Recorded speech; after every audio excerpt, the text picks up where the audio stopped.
بسم اللہ الرحمن الرحیم نحمدہ ونصلی ونسلم علی رسولہ الکریم اما بعد۔ میرے عزیزو بھائیو، رات کے وقت میں سونے سے پہلے کرنے کے اعمال، پڑھنے کی دعائیں، یہ ہمارا مضمون چلا ہوا ہے۔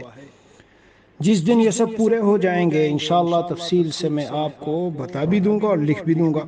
ایک عمل حضور اکرم صلی اللہ علیہ وسلم کی سنتوں میں سے ایک سنت یہ ہے، آپ علیہ الصلوۃ والسلام نے فرمایا جب تم سو تو اپنے چراغوں کو بجھا دو، اذا نمتم فاطفئوا سرجکم، اور ایک روایت میں ہے غط الاناء واوقوا السقاء، یعنی برتن کو ڈھانک دو اور مشکیزیں باندھ دو، اور ایک روایت میں ہے کہ اغلق الباب، دروازے کو بند کر دو، اور ایک روایت میں ہے کہ قال النبی صلی اللہ علیہ وسلم من نام وفی یدہ غمر لم یغسلہ فاصابہ شیء فلا یلومن الا نفسہ، چکناہٹ وغیرہ، اس حال میں سوئے کہ اس کے ہاتھ میں چکناہٹ ہو اور وہ اس کو نہ دھوئے، پھر کوئی تکلیف پہنچ جائے تو اپنے آپ کو ہی ملامت کرے۔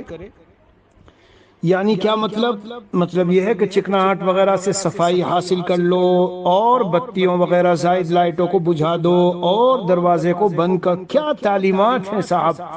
ابھی چند دن پہلے ایک دوست، میں نے کہا بھائی یہ عمل تمہارا ہمیں پسند نہیں ہے کہ رات کو بھی باہر کا دروازہ کھلا، بند کرو اس کو۔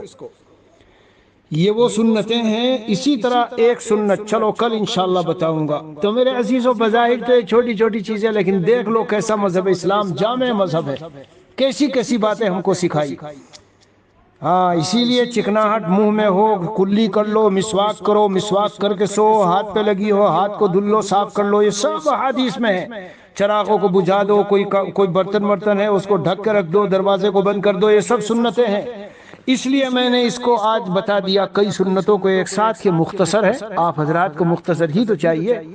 اللہ تعالی ہم سب کو عمل کی توفیق عطا فرمائے، وصلی اللہ نبی الکریم وعلی آلہ واصحابہ اجمعین، والحمد للہ رب العالمین۔